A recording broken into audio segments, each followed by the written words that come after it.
Tonight's edition of Eyewitness News is proudly brought to you by the fully imported Bluebird from the new Nissan. This is 10 Eyewitness News with Anne Fullwood.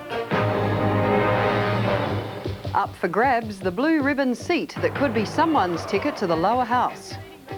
Bridging the gap, Prime Minister Keating claims he's reached agreement with Aboriginal groups over Mabo. The Olympics row, the New South Wales government called to account. And free at last, Somali warlord Aidid releases his American hostage. Good evening. In a surprise move, a senior Liberal MP has resigned from the Parliament, opening the way for a leadership challenge in the Federal Liberal Party. The unexpected retirement of Jim Carlton gives Senator Bronwyn Bishop a chance at a lower house seat and the Liberals' top job. Stephanie Kennedy has the story. After 16 years in politics, the federal MP Jim Carlton announced tonight he's stepping down in January. We didn't win the last election. I'm not a minister. I feel I should be doing more for people, and this is a way of doing it. The former federal health minister has taken a job with the Australian Red Cross as National Secretary General. Jim Carlton's blue ribbon seat of Mackellar covers Sydney's northern beaches, and the resignation opens the door for New South Wales Senator Bronwyn Bishop to move into the lower house. Well, it's open to anybody. We've got a democratic system. We believe in competition, and if Bronwyn wants to stand, well, that's fine, but it'll be up to the jury to decide. The high-profile senator has made no secret of her leadership ambitions, and the move into the lower house is Bronwyn Bishop's springboard to the Liberals' top job. Do you see this as an opportunity to advance your leadership ambitions? As I said, John Hewson is the leader, that's not an issue. But John Hewson isn't threatened by the prospect of Bronwyn Bishop sitting on his back benches in the House of Representatives. Leadership is not an issue, and as far as I'm concerned, we're a long way from that. I mean, Bronwyn needs to decide whether she's going to run and what follows after that, but leadership won't be an issue. It'll just be a way of using Bronwyn's talents in the most effective way we can. Before Bronwyn Bishop can challenge for the leadership, the New South Wales Liberal must first win pre-selection, and that may not be an easy job. A Melbourne Cup field is expected, and under new rules, candidates will face a panel of 200 instead of 50. The by-election is due early next year. Stephanie Kennedy, 10 Eyewitness News. Prime Minister Paul Keating is claiming tonight that he has finally answered the concerns of Aborigines over the Racial Discrimination Act and native land title. At a news conference this afternoon, Mr Keating was confident his solutions will meet with Parliament's approval. After long and detailed discussions with Aboriginal leaders again today, Mr Keating came to a news conference to signal success. They don't want to see any opportunities for any state to override native title, and hence their concern about the Racial Discrimination Act, a concern which we have met. Aborigines will be able to choose between state or federal courts to determine their native title claims. Still to be explained how the native title can coexist with pastoral, mining or tourism leases, and how state land management procedures can be monitored by the Commonwealth. If it adds to problems, if it adds to uncertainty, it simply won't work. But again, I think we just have to wait and see what the legislation says. Cabinet should give final approval on Monday. Mr Keating says he's been talking with the states too, but he's not counting on support from WA or the federal opposition. Well, I'm confident that the bill is everything I say it is, and that it can pass through both houses of this Parliament.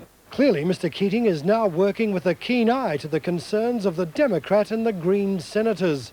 Their support is also crucial if the new wine tax deal is to get through the Senate.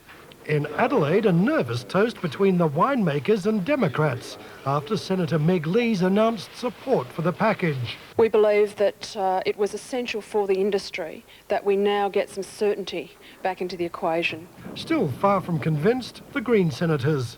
The winemakers have again urged their support despite some grape grower resistance in Western Australia.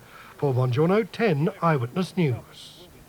The New South Wales government's feeling the heat after the release of documents suggesting problems with the financing of the year 2000 Olympic Games.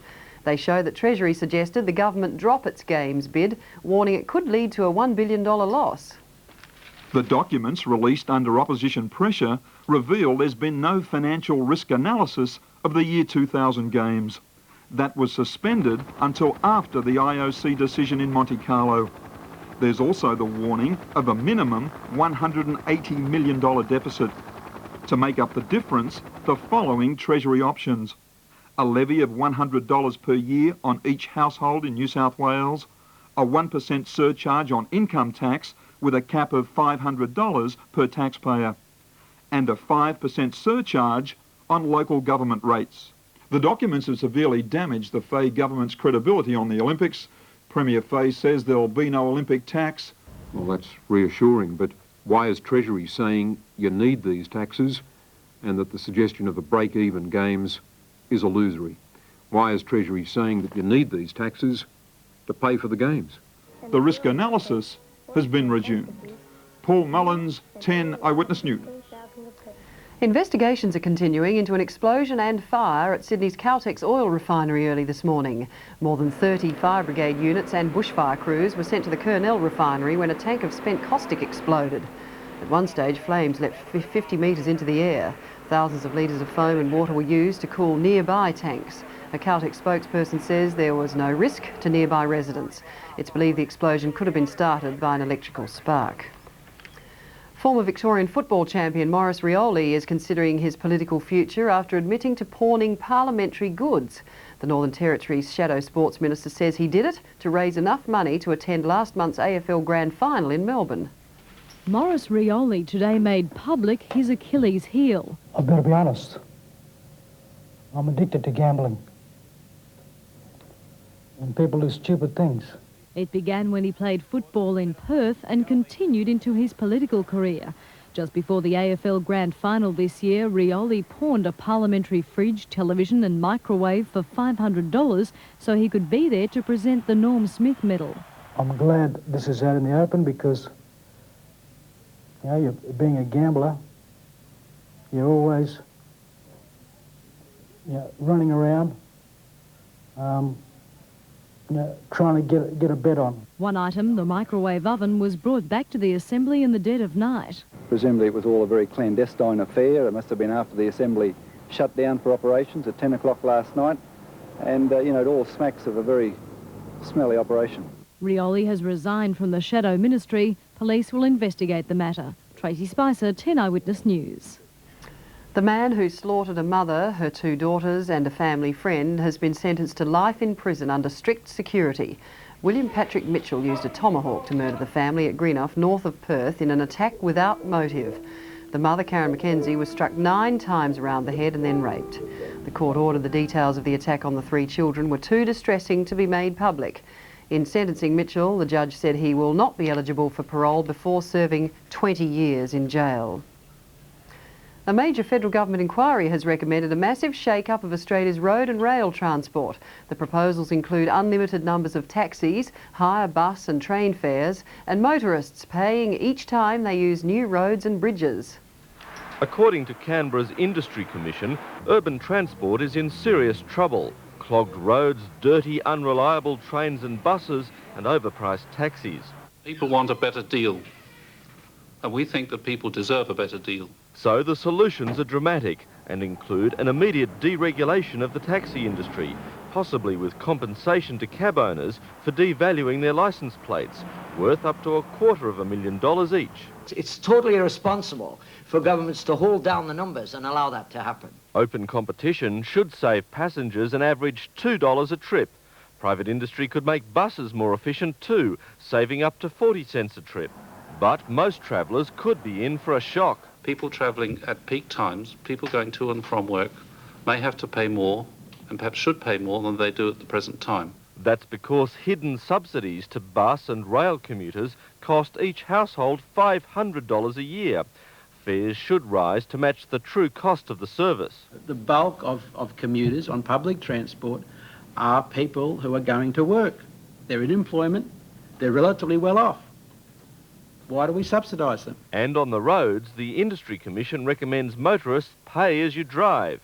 That could mean more tollways or new technology, like a phone card. Each trip automatically debits the plastic. Run out of credit and the camera catches your number. This Industry Commission report has taken more than 12 months to prepare, and now the public is invited to comment. But it could be years before transport improves. That's because state governments have to make most of the radical changes, and they've tried and failed in the past. Paul Smith, 10 Eyewitness News. When we come back, a tennis star's anger over her attacker's sentence, and Britain's ambassadors of ill will go on the rampage.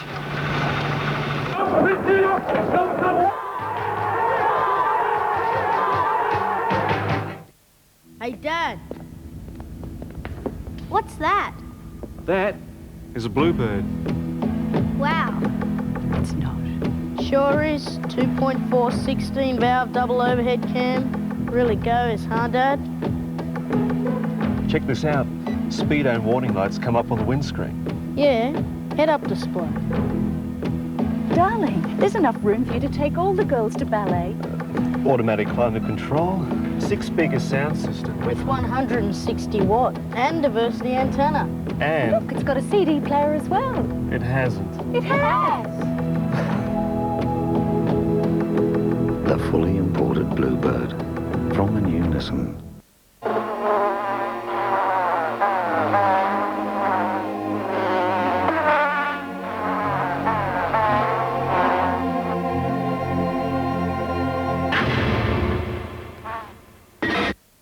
Hey, it's what you've waited for, Marvel Effects' great 1993 Sydney Spa Show. Now see all the spas you've dreamt about on show side by side. The leading manufacturers with expert advice and the latest equipment. From 8 a.m. to 8 p.m, admission is free this Friday, Saturday, Sunday and Monday. Spa bars, spa pools, portable spas and equipment with hundreds of cash bargains. Don't miss out. Marvel Effects 1993 Manufacturers Spa Show. It's this weekend.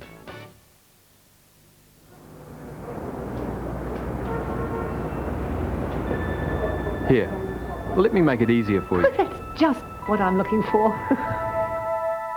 The Microsoft Office Professional. It's all you'll ever need. Tonight's lead story is... I'll tell you what it is. It's a jackpot of $2,600,000. Over $2.5 million.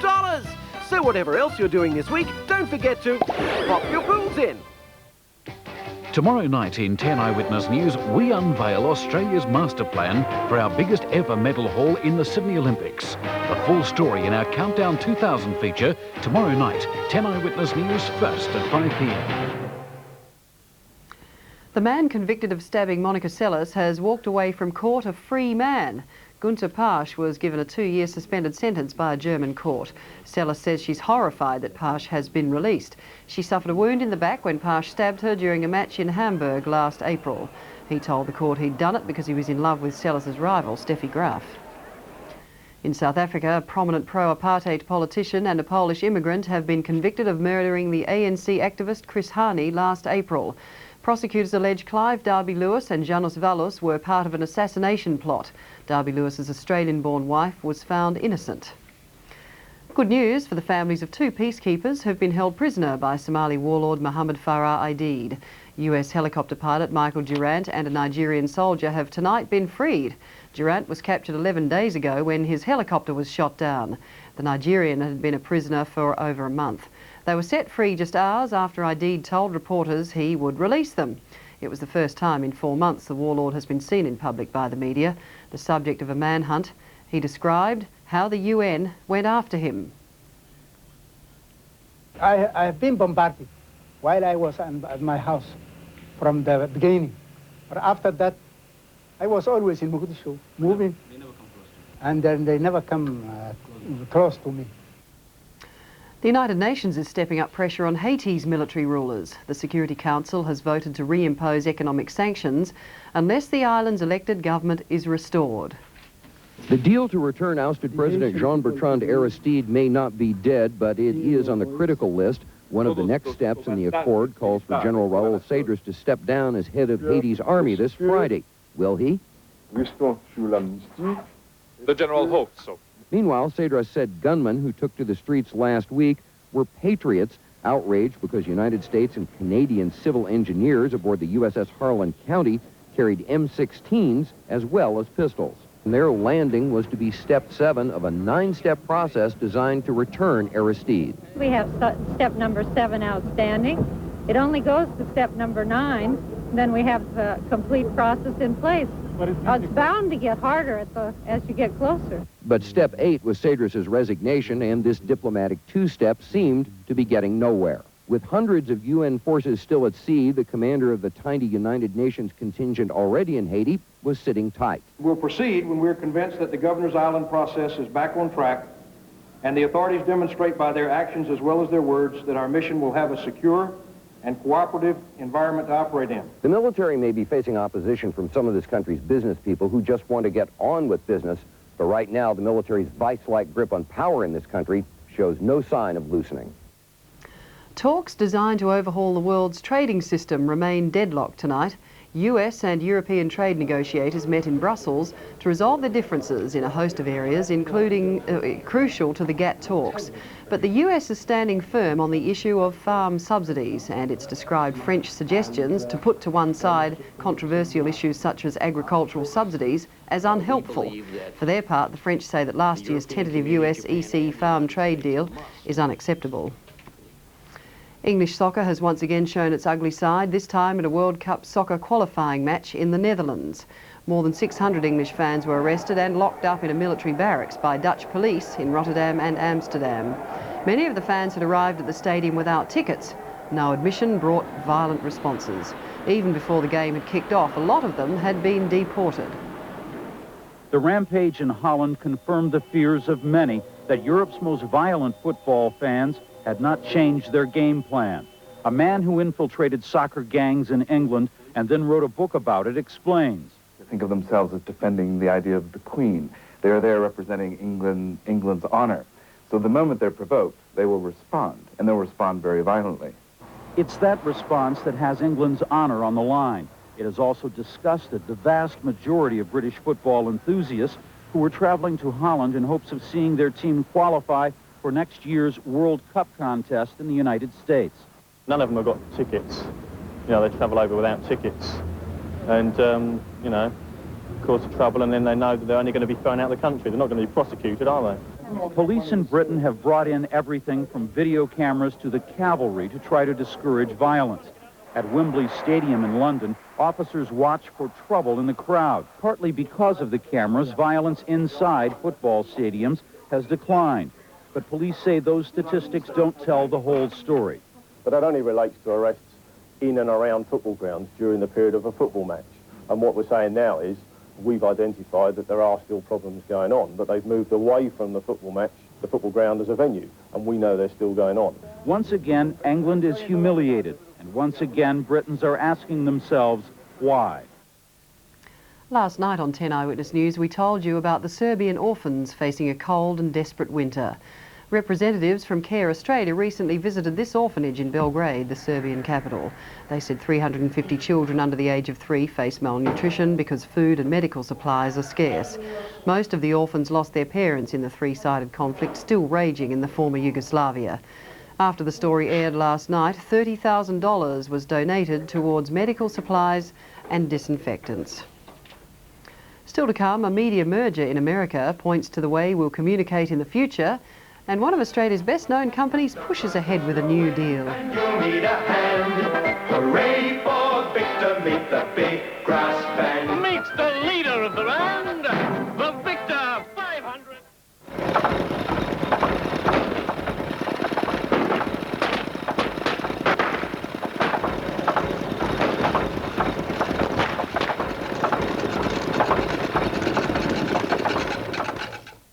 Well, I reckon the way to go is invest in the Humpty-Dumpty suckers and see you get rich quick. What about apple They take your money by peanut plantations while we wait and hope and keep our fingers crossed. We can always bung it into property. You fix the fridge yet? Invest in anything. Get rich quick. I need a holiday. Huge investment opportunities waiting out there. You got to be in it to win it. How do you invest your money?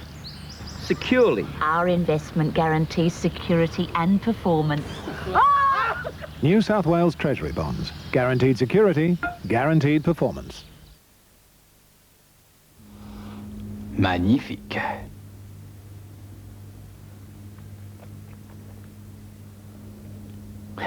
Ça, c'est un Pinot Noir Chardonnay. Alors là, je ne me trompe jamais. Un arôme pareil. I get so homesick. Hardy Sir James. Oh non, non, non, c'est pas possible ça. Hardy Sir James Cuvée Brut. A fine champagne in anyone's language.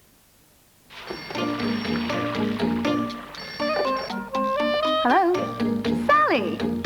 If a fire damages your home, Yeah, how was it? GIO Australia thinks you should end up with nothing less than you had before. Oh my goodness, the chips!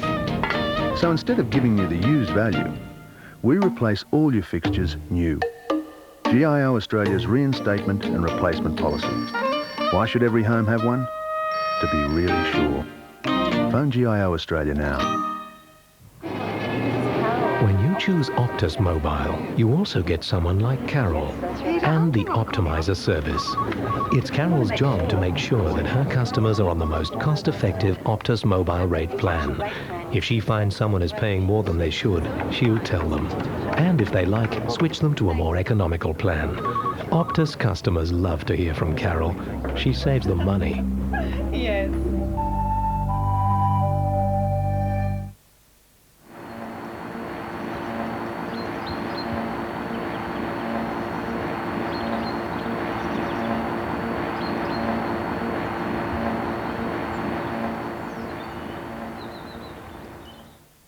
Tomorrow night on Hinch. First there was Jimmy, then the Tin Lids, and now Alan Barnes. The musical dynasty of the Barnes family. Hinch, weeknights, 7 o'clock. The Prime Minister, Mr Keating, has announced he wants Australian business to help achieve his goal of a genuine Asian-Pacific economic community. With the focus on the inaugural Asia-Pacific Economic Cooperation Forum in Seattle, Washington in November, he has appointed an APEC consultative panel which includes some of the big names of Australian business. He says the government must take advice from business in developing and improving trading relations in the Asia-Pacific region. Our goal as a trading nation should be to create an integrated market of 2 billion people with harmonised trade rules, harmonised investment rules, harmonised standards and certification, and an agreed way of settling disputes between members. In a major breakthrough for Australia's tourism industry, workers on Hamilton Island off the Queensland coast have agreed to abolish penalty rates. The wage deal is a first. Instead of the penalties, workers will be compensated in their weekly pay packet. It might be an island paradise for holidaymakers, but to employees it's hard work 7 days a week. Hamilton Island used to pay staff penalty rates for working nights, weekends and public holidays, but no more. Now they're paid for a 160-hour month instead of a 40-hour week, with penalty rates built into their base wage. Union bosses approve, and the Queensland Government says the deal has international significance for the industry. It means that we're going to be able to provide a competitive service and a more professional service, 7 days a week, 24 hours a day, and we've got to do that these days to be able to compete with places like Hawaii in particular. The government is hoping workers in other industries like transport decide to follow tourism's lead sooner rather than later. Industry leaders agree the days of penalty rates are almost over. Any industry which interfaces directly with the public and operates 365 days a year, 24 hours a day, has to look at this and say, well, look, can we learn lessons from this? Can we use this type of agreement? Can we improve our profitability? They say better service will mean more tourists and more jobs. Melissa Toomey, 10 Eyewitness News. A second ballot appears to have paid off for Australia's second phone company, Optus. Finance editor Helen McCombie reports shares in one of its owners, Mayne Nicholas, have risen significantly. The phone ballot process is working for Optus. After picking up around 15% first time around, Optus called for a second vote. That's now about to close, and the newcomer to the phone market looks set to pick up another 3 or 4% of long-distance business. As a result, the price of Mayne Nicholas, one of the Optus shareholders, was pushed up. At the same time, TNT is having an extraordinary run, boosted by briefings News Corporation has been giving to analysts over the last few days. News Corp has revealed that Anset's making good profits and picking up seats from Qantas. Reports that the federal government might break Australia Post monopoly have also helped TNT and Mayne Nicholas. Meanwhile, retailer Country Road has posted a $29 million loss after write-offs from the closure of manufacturing operations and a number of stores. 7 will shut in the United States and 6 in Australia as part of a plan to return to profitability. Easy to start and easy to use too. You just relax behind your Victor while that lively engine does the work. And another Australian icon is being sold to the public. Sunbeam Victor, which has 3 businesses, lawn mowers, electrical appliances and sheep shearing products, is being floated. The public sale will cut its borrowings and interest bill, which blew out during the recession. We are projecting our interest will be $2.5 million, which is a long, long way from the dark days of 19 million in 1991. The share market was buoyant, the All Ords up 23 points. News Corporation forged ahead on speculation it might form alliances with major telecommunications groups after the Bell deal in the US. May Nicholas and TNT were strong and Country Road fell 3 cents. That's the latest in business news. And on the currency markets tonight, the Australian dollar's at 66.45 US cents, 43.46 pence and 70.6 yen. Gold in London, $366 an ounce. The FT100's down about 10 points. The Hang Seng closed the day up 119 and the Nikkei rose 44. They call it the information superhighway, the path to the communications technology of the future. Today that path got a lot shorter when 2 leading US companies decided to merge in a deal worth $50 billion. It is the biggest corporate merger in American history, creating the nation's 6th largest company with $90 billion in assets. We will immediately create one of the world's largest information distribution companies with 22 million current telephone and cable customers. Together, the Bell Atlantic Telephone Company and TCI Telecommunications Company will be able to reach more than 40% of all American homes via fibre optic cable. The creation of the so-called information superhighway will combine TV, telephone, computer and video technologies and make them all interactive. Stargazer Help Desk, I'm Maya. How may I help you? Users could instantly order from a menu, start and stop a movie, go shopping or to the bank, consult with their doctor and receive video messages. You have 2 new messages. This is Amy Doherty calling from Jimmy's school. This joining of industries is happening in Australia as well, with the recent investment by Telecom Australia in the 7 television network. While the advent of the information superhighway in Australia is unlikely for many years, these companies and others are creating strategic alliances in order to position themselves for the future. By some estimates, it could take 20 years to install the technology in Australia and cost up to $23 billion. Andrew Warren, 10 Eyewitness News. After the break, Sharon Stone makes her catwalk debut and Tim Webster tries on all today's sports news for size. Coming up in sports tonight, the controversy as athletics officials ban independent sponsorship logos, just as our scientists forge to the front of the world's race for Olympic gold. And big Tom Moody ready to re-enter the test scene. Oh, great shot. Cool shot. A boy in ladies' wear, a girl in menswear. Here we've got white fronts. Do you have white bags? This could be dangerous. Wedged in the customer's derriere. 7:30 Friday. Are you being served on 10? Tonight's lead story is... I'll tell you what it is. It's a jackpot of $2,600,000. Over $2.5 million. So whatever else you're doing this week, don't forget to pop your rules in.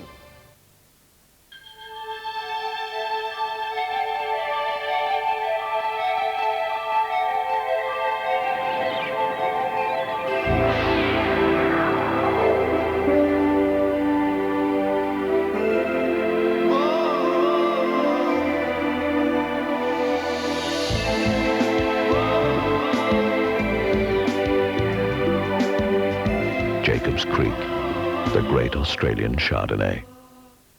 The Grace Brothers October sale is on now, with genuine savings on your favourite brands. With any Shiseido purchase of $27 or more, you'll receive a bonus skincare gift. So be quick, that's the Grace Brothers October sale for you.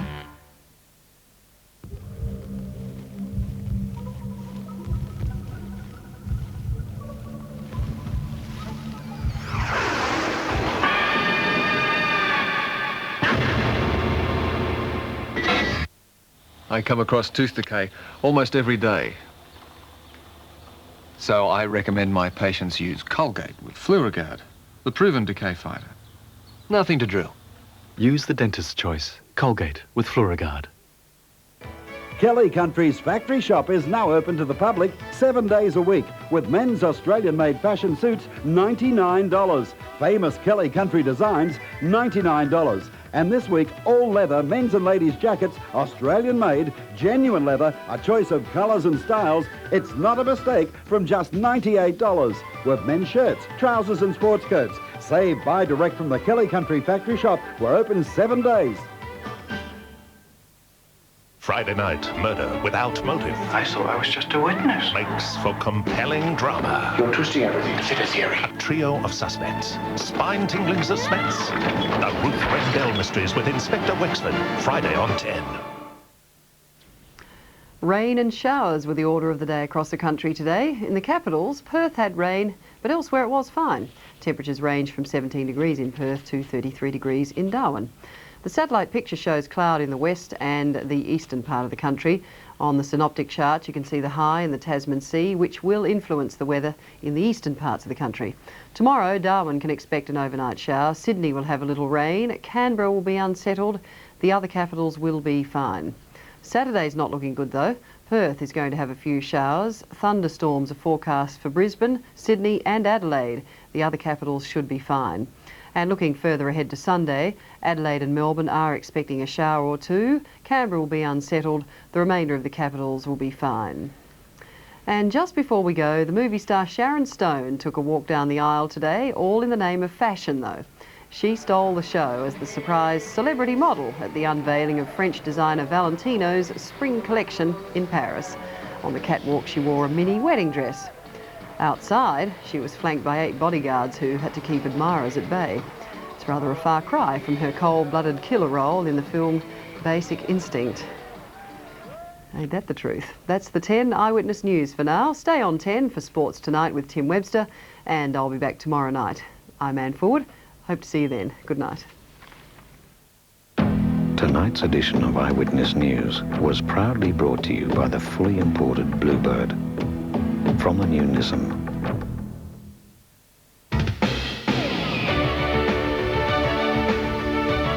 In Sports Tonight, Thursday, October 14, the Marathon Cycling Classics in Tasmania and northern New South Wales.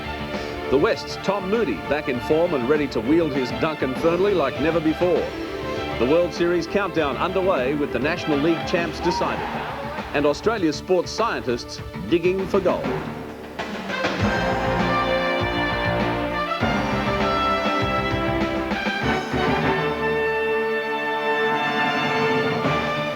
Good evening everyone and welcome. I'm Tim Webster. First up in Sports Tonight, athletics and the sponsorship row that has our track stars running headlong into a battle with the sport's governing body.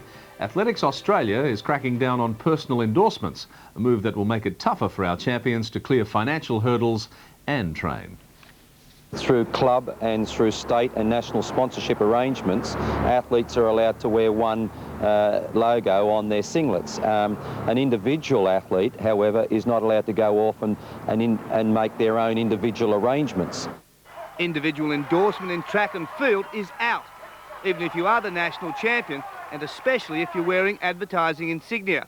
From now on, it's official club, state or national sponsors only. In Europe, the IAAF run the show and it's been on board over there for a few years now, but it's taken Australia probably a couple of years to catch up. According to Clark, part-timers don't make it to the top without sponsors. Unless you're an exceptional talent, and I don't see any of that around in this country anyway, not at the moment, so you virtually have to have very good sponsorship and be a full-time athlete. Without individual sponsorship, athletes must spend some of their training time earning a living, and that could cause performance levels to drop. If that starts happening, athletes are therefore going to have to look elsewhere for money and maybe have to start looking for jobs and things like that, and if that happens, the standard could drop for sure. But Athletic Australia believes individual endorsement still has a role to play. Club athletics needs a lot of sponsors, so if an international athlete could bring a club sponsor in, they can all wear the logo at that club level and the individual athlete can still take the sponsorship funds. It's ironic that with government support, the head body hopes to have its own fully professional athletes in 3 or 4 years. Little narrow-minded, don't you think? Stablemates Great Vintage and Our Tristolite are the centre of attention at Flemington.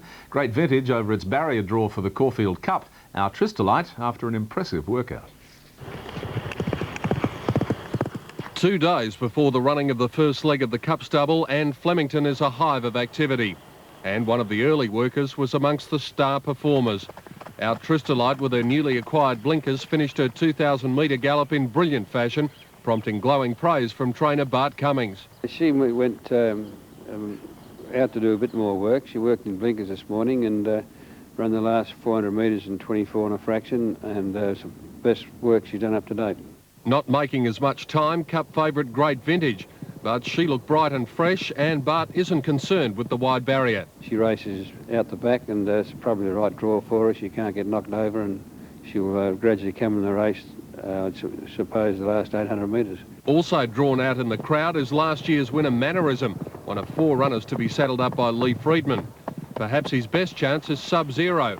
The Melbourne Cup winner working along beautifully this morning, and he was carrying on like a 2-year-old as he left the track, to the pleasure of jockey Greg Hall. It's a good sign because, you know, if he's a bit lethargic or a bit flat, he won't do that. So, you know, Lee's got him spot on. I'm more than happy with him. Friedman says he finds it hard to come up with the pick of his quartet. If I had to, I would say Sub-Zero's a good value horse to put in the trifectas. I think he'll be right there. And don't underestimate the 2 mares down the bottom of the weights. Those 2 mares being Azuro and Slanchivar. And one of the last onto the track was Viander Cross, which cantered around the sand track. Part owner Chris Turner says he seems almost fully recovered and will step up the work on the weekend. On Saturday he'll have a 3/4 pace for 2,000 metres. From there we'll go to Moonee Valley and he'll have a very strong 1,600 metre gallop. And while the Caulfield Cup contenders were going through their paces here at Flemington, across town at Sandown, 2 overseas horses were preparing for the Melbourne Cup after a long and arduous journey. Equal Cup topweight Drum Taps and his British travelling partner Vintage Crop were stretching their legs at the course, where they'll be quarantined until October the 26th. Both have recovered well from the long flight, and according to Dennis Coakley, Drum Tap's assistant trainer, the biggest worry is not their ability, but the change of hemispheres. If your horses were at Ascot at home, we wouldn't be worried about them. I think we'd beat them. But here we don't know about the change in climate, how it will affect them. But if it doesn't affect them, our horses will run a big race. To the Seiko Tennis in Tokyo, Stefan Edberg, Boris Becker and Michael Chang, the top 3 seeds, advanced to the quarterfinals, with only Chang losing a set.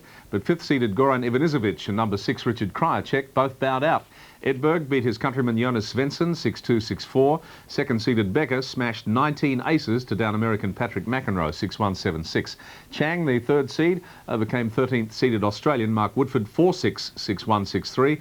The 4th seed Andrei Medvedev of the Ukraine downed Australian Patrick Rafter, unfortunately, 6-4, 6-4. Paul Haarhuis of the Netherlands upset Ivanisevic 6-2, 6-2. Unseeded Canadian Greg Rosetsky continued his giant killing by outlasting Krajicek 6-4, 6-7, 7-6. And the 9th seed Ivan Lendl of the United States rallied for a 6-7, 6-2, 6-4 win over the 8th seed Alexander Volkov of Russia. An American Todd Martin, seeded 10, defeated Peter Korda of the Czech Republic, the 7th seed, 6-3, 6-3. Still ahead in sports tonight, more updates from overseas and cricket with Australia's own Master Blaster, the West's big Tom Moody, out to impress our test selectors.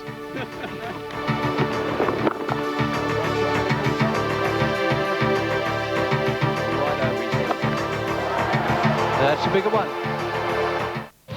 Sizzling, scorching, sultry. Come behind the scenes of Exchange Lifeguards with Christopher Atkins, Elliot Gould and Julian McMahon. Exchange Lifeguards behind the scenes tonight on 10. Fresh air, green plants and a good cleaner, all part of a clean, healthy home. So meet Godfrey's Green Machine with its inbuilt air freshener and convenient onboard tools.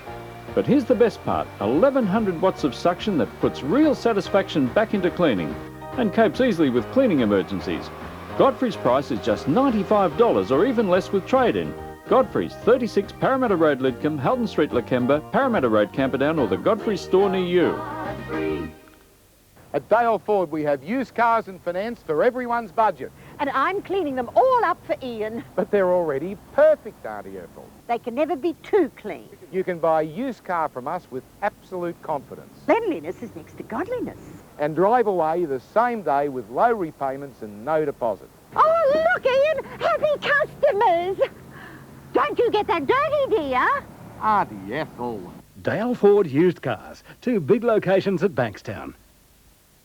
Kelly Country's factory shop is now open to the public 7 days a week with men's Australian-made fashion suits, $99. Famous Kelly Country designs, $99. And this week, all leather men's and ladies' jackets, Australian-made, genuine leather, a choice of colours and styles. It's not a mistake, from just $98. With men's shirts, trousers and sports coats. Save, buy direct from the Kelly Country factory shop. We're open 7 days. Hi, I'm Gabby Kennard. Kennard Self-Storage is the perfect place to store anything. All those things that you just can't bear to part with. Here it is.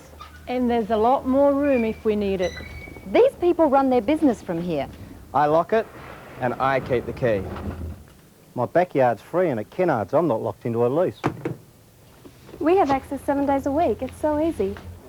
Talk to Kennard's about all your storage needs. We can hardly wait to help you. Saturday, a magnificent wilderness. Have a look at this. The crocodile hunter on an all-new adventure. A deadly confrontation and the thrill of the rapids and much more. 6:30 Saturday, The Crocodile Hunter and the Hidden River on 10. A positive step for club cricket in Sydney tonight, with Randwick revealing it will now be called the Amiga CD Randwick Cricket Club. Champions for the last 2 years, the Wicks will only say a 5-figure sum is involved and the money will be used for the development of cricket in the district. In particular, the junior ranks, Yalumba Wines have also chipped in to sponsor Randwick's one-day side. And in the big league, a preview of tomorrow night's game at the Wacko, with cricket fans hoping to see Tom Moody cut loose again. The newly appointed WA vice-captain is trying to force his way back into the Australian Test team. A new season and a new challenge for big-hitting Tom Moody, accepting the vice-captaincy as Jeff Marsh's right-hand man. It's just an added responsibility. It's also good to have a little bit of involvement with Swampy with the captaincy, so it's a role that I should enjoy. At Test level, Moody has enjoyed limited success with just 8 appearances. However, despite last year's disappointing tour of Sri Lanka, he's not discounted reclaiming his spot in the Australian top order. It's an area that I feel I haven't finished, and you know, I've got aspirations to reach that level again, and it's just a matter of some hard work and some good cricket out in the middle. Meantime, English county club Worcestershire are dangling the dollars in front of the talented all-rounder, trying to sign him up again. But right now, Moody's mind is on matters closer to home. I'll certainly put that in the back seat to start with. I want to get this season on the way and just get off to a good start, and then I'll look at that, you know, in a few weeks' time. With unhappy memories of a duck against Tasmania in last year's one-day clash, Moody is out to make amends tomorrow, but he doesn't see the Apple Islanders as easy beats. We're definitely not taking this outing on Friday lightly. They've just got a lot of depth now and strength through the batting and bowling. Moody will be facing former teammate and now Tasmanian pace bowler Chris Matthews, who, despite the island's weather, is enjoying his experience. It's always good to come back and see a lot of people and get back out in the old ground, but you know, I've been down in Tasmania. This is my 3rd season down there now, and I've really enjoyed it, and I think our side's come on tremendously well in the last couple of years, so it makes it easier when you're playing in a side that's improving every game. But Matthews laments the fact that Test and one-day duties will prevent skipper David Boone playing any Shield games. It's a shame this year we only see David for, I think, 3 one-days in an international game, not 1 Shield game, which is hard because a lot of the young guys which are now coming on, David sets such a great example to them, and even just having him around for a week like this is such a great thing for guys like Ponting and Divanito and some of the younger players. And certainly, you know, a really good leader now and enjoys his job.